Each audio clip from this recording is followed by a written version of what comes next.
Assalamualaikum warahmatullahi wabarakatuh. Bertemu lagi dengan saya, Herman Zambek. Kali ini saya akan membahas tentang antara Islam dan Yahudi. Tapi sebelumnya, seperti biasa, yuk mari kita ngopi. Ngobrol perihal iman, ngobrol perihal Islam.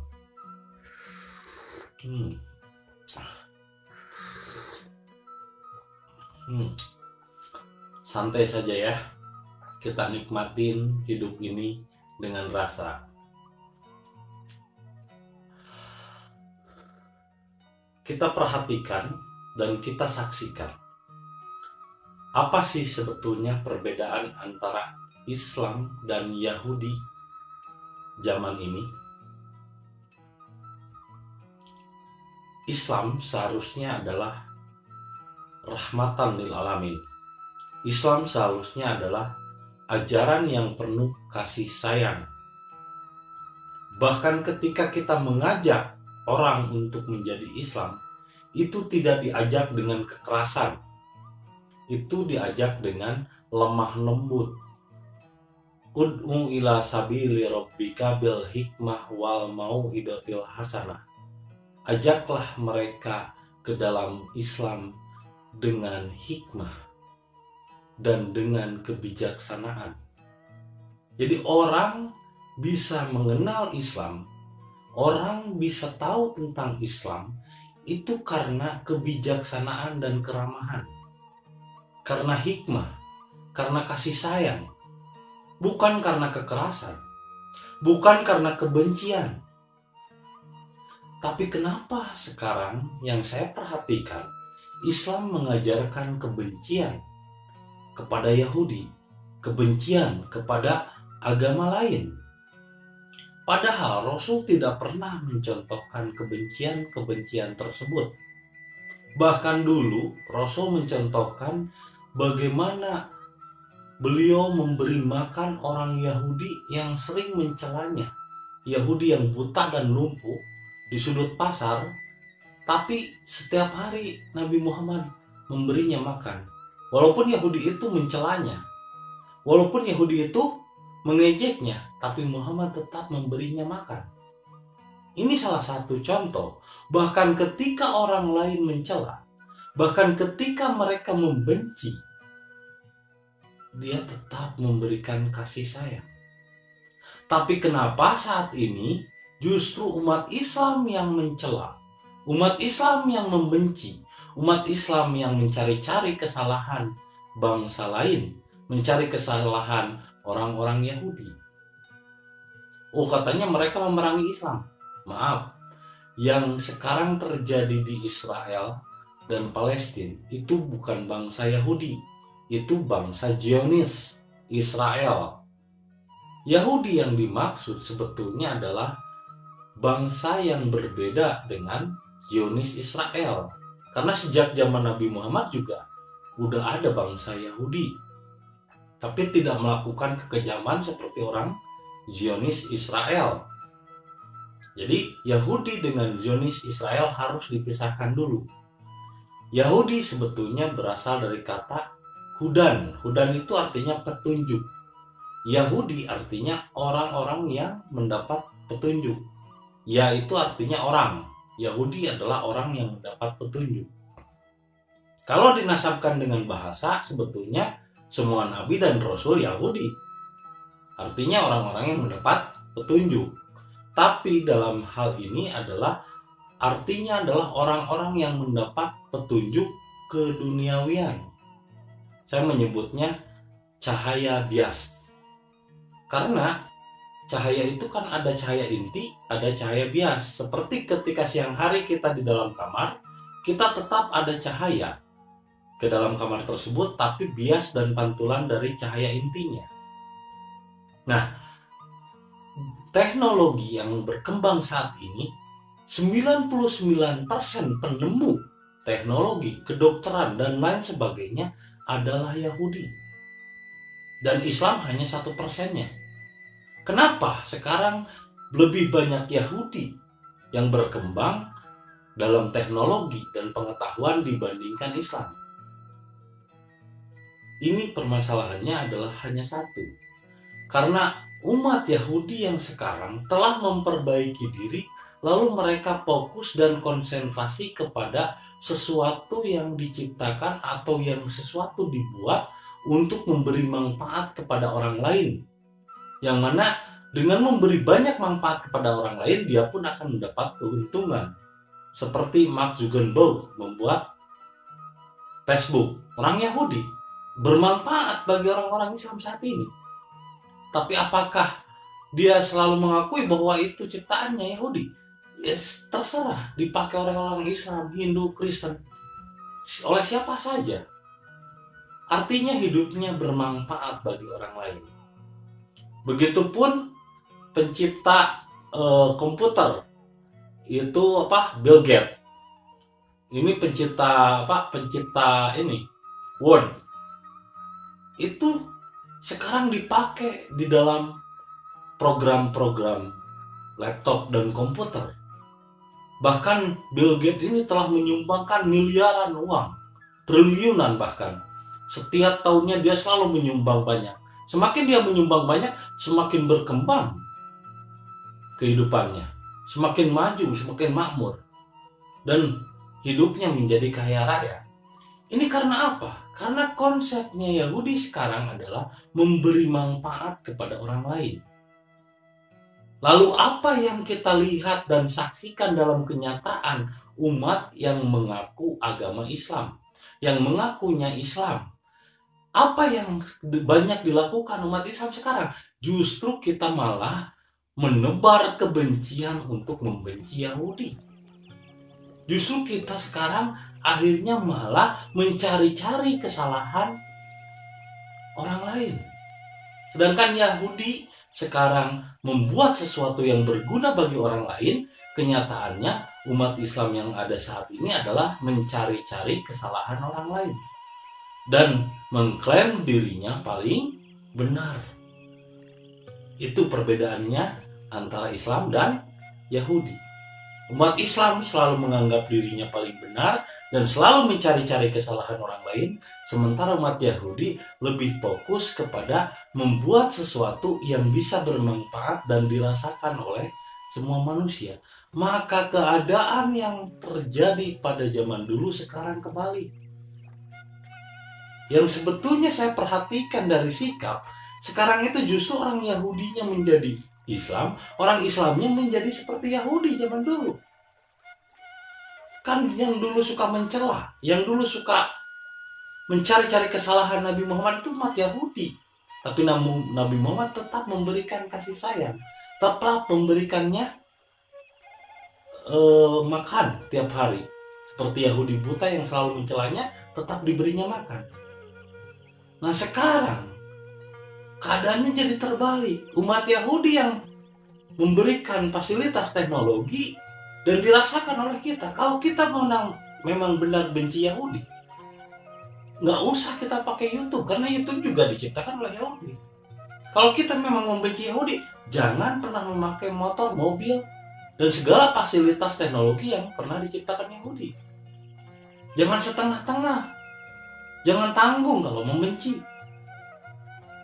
Nah, tapi kenapa Yahudi malah lebih maju? Karena mereka fokus kepada sesuatu yang berguna bagi orang lain. Sedangkan Islam sekarang fokus kepada kebencian. Fokus kepada mencari-cari kesalahan orang lain. Dan menganggap dirinya paling benar. Ini keadaannya sudah terbalik. Saya merasa justru Yahudinya yang sekarang jadi Islam dan Islamnya sekarang banyak yang menjadi Yahudi. Lalu mereka berkela, oh ini karena ada di dalam kitab Al-Quran. Yang jadi masalah, Nabi Muhammad itu tidak pernah menulis kitab. Dan Nabi Muhammad mencontohkan kasih sayang kepada orang kafir Jimni, dia tetap kepada kafir Jimni dia melindungi. Kepada Yahudi dia tetap memberi makan dan memberikan kasih sayang. Nabi Muhammad mencontohkan bahwa Islam itu rahmatan lil alamin, bahwa Islam itu penuh dengan kasih sayang. Lalu kenapa sekarang ada kalimat-kalimat, ada kata-kata yang katanya dalam kitab harus membenci Yahudi, harus memusuhi Yahudi? siapa yang menulis itu? Karena Nabi Muhammad tidak pernah mencontohkannya. Nabi Muhammad tidak pernah mencontohkannya ketika beliau masih hidup. Karena kitab itu ditulis setelah beliau wafat. Dan kita tidak pernah tahu pada abad ke-670 itu ketika Umayyah dikuasai oleh Abu Sofyan. Pada saat itu terjadi pun perombakan oleh Abu Sofyan. Dan siapa tahu Abu Sofyan ini siapa? Abu Sofyan ini adalah orang yang sangat membenci Rasulullah. Beliau pamannya Nabi Muhammad. Beliau adalah paman aslinya, darahnya. Ada keterikatan darah, tapi beliau sangat membenci. Bahkan istrinya saja, istrinya Abu Sofyan ini pernah memakan hatinya Hamzah seketika perang Uhud. Waktu itu Nabi Muhammad terjatuh dari unta dan giginya tanggal, lalu dipanah dari bukit Uhud oleh orang-orang kafirin dan munafikin, termasuk Abu Sofyan yang ikut menyergap pada perang Uhud tersebut. Dan Amir Hamzah mengorbankan dirinya untuk melindungi Nabi Muhammad sampai punggungnya dipenuhi oleh panah. Lalu saking bencinya Abu Sofyan ini kepada Nabi Muhammad, begitupun istrinya, sampai hati Hamzah yang ngalangi Nabi Muhammad dan menyelamatkan Nabi Muhammad dibelah dadanya sampai hatinya aja dimakan. Saking jahiliyahnya, saking bencinya, hidup penuh dengan kebencian. Itulah Abu Sofyan. Dan Abu Sofyan dengan istrinya ini terpaksa menjadi umat Islam dan terpaksa ikut kepada Nabi Muhammad ketika waktu itu Futuh Mekah, dan waktu itu seluruh kota di Arab Saudi dikuasai menjadi Madinah Munawwaroh. Islamnya pun terpaksa. Namun setelah Nabi Muhammad wafat, kita tidak pernah tahu, karena pada masa Abu Sofyan berkuasa menjadi khalifah, di sana beliau kembali menebar kebencian. Artinya, Rasul tidak pernah menulis kebencian. Rasul pun tidak pernah mencontohkan kebencian kepada Yahudi. Tapi kenapa sekarang pekerjaan umat Islam membenci Yahudi? Mencari kesalahan orang lain. Semakin banyak belajar Islam, sekarang kok malah semakin merasa dirinya paling benar. Semakin merasa dirinya paling hebat. Semakin merasa dirinya paling tahu tentang Allah. Padahal benarnya dan tahunya tentang Allah baru sebatas akal pikiran, baru sebatas pemahaman yang dipelajarinya dari kitab. Dan Rasul tidak pernah menulis kitab, karena Rasul bukanlah ahli kitab. Rasul adalah Quran yang berjalan, yaitu yang menjalankan dirinya dan selalu membaca diri. Nah, di sini kita melihat perbedaan yang sangat jauh antara Yahudi dan Islam pada saat ini. Islam lebih banyak mencari-cari kesalahan dan membenci Yahudi, sementara Yahudi lebih fokus kepada apa yang diciptakannya dan apa yang bisa dibuatnya untuk bermanfaat bagi orang lain. Nah, ini ada sebagian tentang pengetahuan simbol-simbol yang sering kita lihat di era modern ini. Begitu banyak orang yang mengaku dirinya paling Islam, tapi dia keras kepala. Keras kepala di sini adalah simbol dari pikirannya yang tertutup. Dia mengaku dirinya paling benar. Dia menganggap apa yang diyakininya lah yang paling benar. Ini seperti Fir'aun yang selalu menganggap Anna robbakumul a'la, bahwa ketuhananku lah yang paling benar. Padahal sesungguhnya ketika dia mengaku dirinya paling benar, merasa paling benar, itu sama dengan dia telah menutup pikirannya dari kebenaran lain.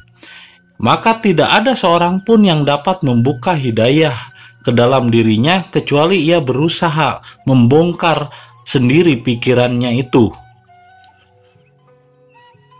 Sepertipun halnya dalam Islam yang dinyatakan sebagai agama, mereka meyakini bahwa satu-satunya kebenaran itu adalah kebenaran yang datang dari kitab Al-Quran, dan mereka tanpa sadar membentuk simbol segitiga karena Al-Quran yang mereka yakini adalah turun dari Allah kepada Muhammad, lalu terciptalah Al-Quran setelah Nabi Muhammad wafat, dan ini simbol segitiga. Begitupun cara beribadah mereka kepada Allah harus melalui perantara kiblat dan menghadap kepada kiblat, dan tanpa disadari itu pun membentuk simbol segitiga menghadap ke atas, dan ketika kedua simbol ini digabungkan maka akan membentuk dan menyerupai simbol yang diciptakan oleh Nabi Daud. Ini adalah simbol tentang persatuan antara wanita dan laki-laki yang sekarang dipakai oleh bangsa Yahudi. Padahal simbol-simbol itu telah ada sejak dulu, seperti pun simbol tentang swastika, simbol yang dipakai oleh Hindu, itu adalah simbol tentang menuju kebenaran dan menuju kebaikan, yang sebenarnya simbol itu pun adalah gabungan dari perempuan dan laki-laki, merah dan putih. Itu adalah simbol suci dan sakral dalam Hindu. Sama halnya dengan simbol bintang yang dipakai oleh bangsa Yahudi saat ini, sebenarnya adalah simbol dari Nabi Daud, adalah simbol yang dipakai oleh Nabi Daud. Itu adalah sebenarnya simbol antara persatuan wanita dan laki-laki, di mana wanita adalah segitiga ke bawah yang menunjukkan tentang darah, sedangkan laki-laki adalah putih yang menunjuk ke atas adalah sperma. Padahal simbol itu sakral karena wanita lebih dominan dengan hati. Maka simbol itu sebetulnya ada pula di dalam diri kita, yaitu hati, nafsu, dan pikiran. Dan wanita lebih dominan menggunakan hatinya dibandingkan pikirannya. Dan simbol hati adalah segitiga ke bawah. Dan ini simbol air karena darah itu adalah air. Sedangkan simbol laki-laki adalah putih, di mana laki-laki lebih dominan dengan akal pikirannya. Sehingga simbol ini adalah seperti api yang segitiga menuju ke atas, yaitu hati, nafsu, dan pikiran yang paling atas. Kedua ini ketika digabungkan, dua segitiga ini adalah menjadi simbol yang sekarang dipakai Yahudi. Padahal itu adalah simbol bintangnya Nabi Daud, namun sekarang dipakai oleh bangsa Yahudi. Artinya kita tidak bisa menyalahkan simbol-simbol tersebut, karena sepertipun simbol yang dipakai dalam umat Hindu, yaitu simbol swastika, dan akhirnya dipakai oleh simbol Hitler, oleh Nazi. Tapi bukan berarti simbol swastika itu adalah simbol yang salah, karena tujuannya dulu ketika dibuat simbol ini adalah simbol tentang keselamatan, simbol tentang keselamatan manusia menuju jalan yang lebih baik. Begitupun simbol bintang Daud itu ketika dibuat simbol tersebut tujuannya adalah tentang keselamatan. Itu simbol tentang perempuan dan laki-laki. Padahal kalau kita melihat dari simbol Islam yang ada saat ini, simbol bulan dan bintang sebetulnya adalah simbol dari Sumerian. Simbol dari Sumerian atau bangsa Iran kuno. Itu sebetulnya simbol dewa Ra, simbol dewa matahari. Yang sekarang dipakai oleh umat Islam adalah bulan dan bintang. Bulan di situ dalam arti adalah dalam nubuah Yahudi, bulan itu adalah kepemerintahan. Sedangkan bintang adalah dari simbol matahari. Artinya kita tidak boleh terjebak dengan simbol-simbol tersebut, karena simbol adalah hanya sebuah bahasa pengungkapan tentang kesejatian. Padahal simbol-simbol itu sebetulnya ada di dalam diri kita sendiri. Bahkan yang disebut dengan segitiga Dajjal sebetulnya adalah hati, nafsu, dan pikiran kita sendiri. Artinya, umat Islam sekarang kenapa tidak berkembang dan tidak maju? Karena umat Islam yang ada saat ini adalah lebih banyak mencari-cari kesalahan orang. Dan umat Islam saat ini lebih banyak menganggap dirinya paling benar. Sedangkan umat Yahudi lebih banyak membuat sesuatu yang berguna bagi orang lain. Semoga apa yang kita perhatikan dalam kenyataan ini menjadi hikmah dan pembelajaran bagi kita semua. Kenapa sekarang umat Yahudinya malah menjalankan Islam, tapi sekarang justru umat Islam yang malah jadi pembenci dan pendengki. Nah, dari sinilah kita belajar. Dari sinilah kita perlu merenungkan. Ini bukan tentang membenarkan dan menyalahkan. Ini tentang bagaimana kita mensikapi bahwa Islam itu adalah rahmatan lil alamin. Bahwa Islam itu adalah yang membawa tentang kasih sayang. Islam itu harusnya mengajarkan kasih sayang, bukan mengajarkan kebencian. Ketika kita mengajarkan kebencian, ini jauh dari apa yang telah dicontohkan oleh Nabi Muhammad. Ini jauh dari apa yang telah dicontohkan nabinya umat Islam itu sendiri.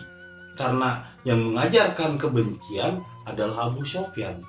Dan Abu Sufyan ini adalah orang-orang munafik yang sengaja bersembunyi di balik kebesaran nama Islam. Ini kita harus banyak mempelajari. Ini kita harus waspada akan sejarah masa lalu.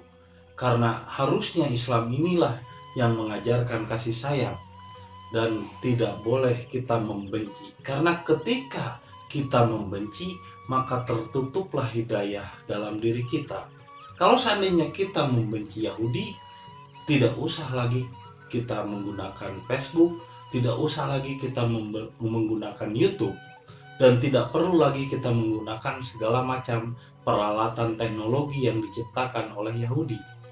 Kenapa kita harus membenci? Padahal Islam mengajarkan kita untuk kasih sayang. Ar-Rahman, Ar-Rahim. Semoga video yang singkat ini dapat bermanfaat bagi kita dan menjadi bahan renungan kenapa Islam tidak berkembang saat ini dan Yahudi malah yang berkembang. Ini adalah pelajaran dan hikmah bagi kita semua. Tidak bermaksud untuk menyalahkan dan membenarkan, ini adalah untuk bacaan bagi diri kita. Iqra, bacalah diri, bacalah diri. Terima kasih. Assalamualaikum warahmatullahi wabarakatuh.